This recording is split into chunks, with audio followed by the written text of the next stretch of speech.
Tamil cinema நேயர்களுக்கு என்னுடைய அன்பு வணக்கம்.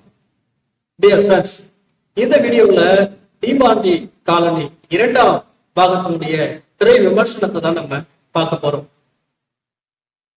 அஜய் ஞானமுத்து இயக்கத்துல அருள்நிதி, பிரியா பவானி சங்கர், அருண் பாண்டியன், முத்துக்குமார் நடிப்புல வெளிவந்திருக்கிற படம் தான் தீமாண்டி காலனி பார்ட் 2.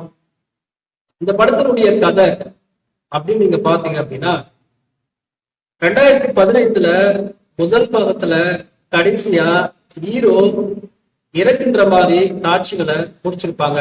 ஹீரோ இறந்துருவாரு. ஆனா இந்த இரண்டாம் பாகத்துல ஓப்பனிங்கே ஹீரோ உயிரோடு இருக்கிற மாதிரி ஆரம்பிச்சிருப்பாங்க.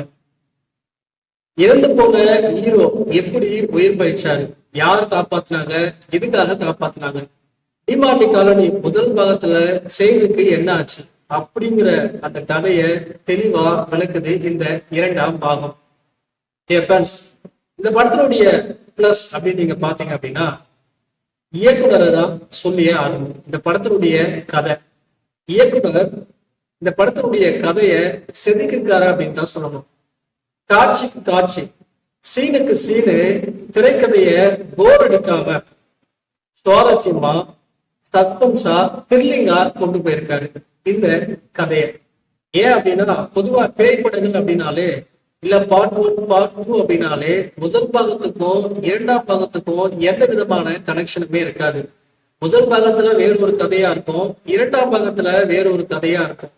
பட் அந்த பழி வாங்குற சம்பவம் மட்டும், சீன் மட்டும் சேமா இருக்கும் எல்லா படத்துலயும். ஆனா அப்படிப்பட்ட ஒரு டெம்ப்ளேட்டை இயக்குனர் ஃபாலோ பண்ணாம முதல் பாகத்துக்கும் இரண்டாம் பாகத்துக்கும் ஒரு கனெக்டிவிட்டியை கொடுத்து 15ஆம் நூற்றாண்டுல நடக்கிற ஒரு பிரச்சனைய மையமா வச்சு அடுத்தடுத்த சீனை கனெக்ட் பண்ணி ரொம்ப சஸ்பென்சிங்கா, த்ரில்லிங்கா கொண்டு போயிருக்காரு இயக்குனர். இந்த படத்துல ஆரம்பத்துல இருந்து முடிவு வரைக்கும் நீங்க பாத்தீங்க அப்படின்னா ஒவ்வொரு சீனுக்கும் அடுத்து என்ன நடக்க போகுது அப்படிங்கிற ஒரு சஸ்பென்ஸ் இருக்கும், ஒரு த்ரில்லிங் இருக்கும், ஒரு பயம் இருக்கும்.